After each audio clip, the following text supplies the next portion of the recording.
నమస్తే, welcome to mega 9 TV. Bangladesh మాజీ ప్రధానమంత్రి షేక్ హసీనా ఉరిశిక్ష అంశంపై ప్రపంచవ్యాప్తంగా కూడా చర్చ జరుగుతోంది. అసలు ఆమె చేసిన తప్పేంటి? ఎందుకు కోర్టు ఆమెను 3 తీవ్రమైన అభియోగాలపై దోషిగా నిర్ధారించి ఈ విధంగా తీర్పును వెలువరించింది?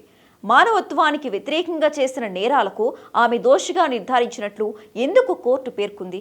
అయితే ఆమెకు ఎప్పుడు ఉరిశిక్ష అమలు చేస్తారనేది కోర్టు వెల్లడించకపోవటానికి కారణాలు ఏంటి?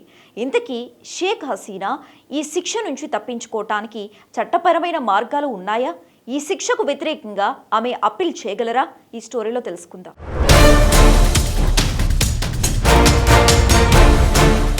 షేక్ హసీనా 1 సంవత్సరానికి పైగా భారతదేశంలో ఉంటున్నారు. ఆగస్టు 5, 2024న బంగ్లాదేశ్లో జరిగిన విద్యార్థుల తిరుగుబాటు తర్వాత ఆమె ఢిల్లీకి వచ్చారు. నాటి నుంచి కూడా ఆమె ఇక్కడే ఉన్నారు. ఇటీవల ఆమె బంగ్లా నుంచి వచ్చిన తర్వాత మొదటిసారి భారత మీడియాకు సుదీర్ఘ ఇంటర్వ్యూ కూడా ఇచ్చారు.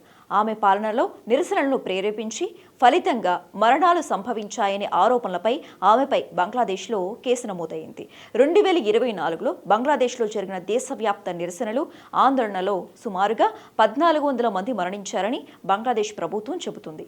తాజాగా నవంబర్ 17న ఢాకాలోని ఐసీటీ ఈ కేసు విచారణలో భాగంగా ఆమెకు మరణ శిక్ష విధించింది.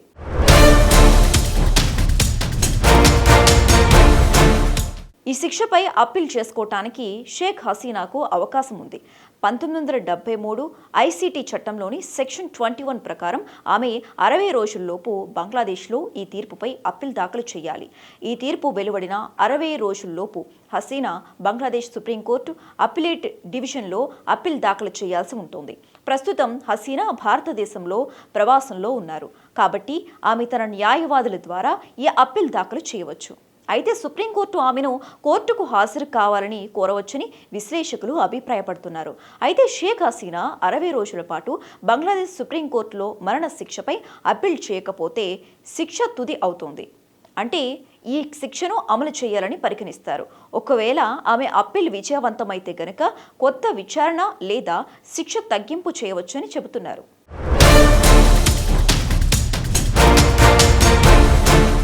బంగ్లాదేశ్ ఐసీటీ తీర్పును నేరుగా ఐక్యరాజ్యసమితి మానవ హక్కుల కమిటీకి లేదా న్యాయపరమైన విచారణ సమస్యలపై ఫిర్యాదు దాఖలు చేసిన ఇతర అంతర్జాతీయ సంస్థలకు కూడా అప్పీల్ చేయవచ్చు.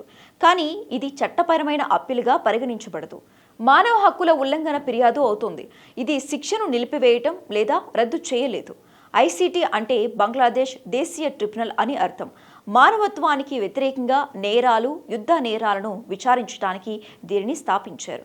ఐసీటీ ట్రిబ్యునల్ బంగ్లాదేశ్ జాతీయ న్యాయ వ్యవస్థలో ఒక భాగం. అయితే జాతీయ ట్రిబ్యునల్లో దోషులుగా తేలిన నిందితులకు అప్పీల్ చేసుకునే హక్కును ఇది అందిస్తోంది. ప్రస్తుతం హసీనా భారతదేశంలో ఉన్నారు కాబట్టి ఆమెను అరెస్టు చేయకపోతే లేదా అప్పగించకపోతే ఆమె దేశం వెలుపల ఉండటం వల్ల ఆమెకు అప్పీల్ చేయటం కష్టం కావచ్చని విశ్లేషకులు చెబుతున్నారు. కానీ ఆమె లేనప్పటికీ బంగ్లాదేశ్ సుప్రీంకోర్టు ఆమె తీర్పుకు వ్యతిరేకంగా అప్పీల్ను అంగీకరిస్తే ఆమె శిక్షను రద్దు చేసే అవకాశం ఉందని వెల్లడించారు.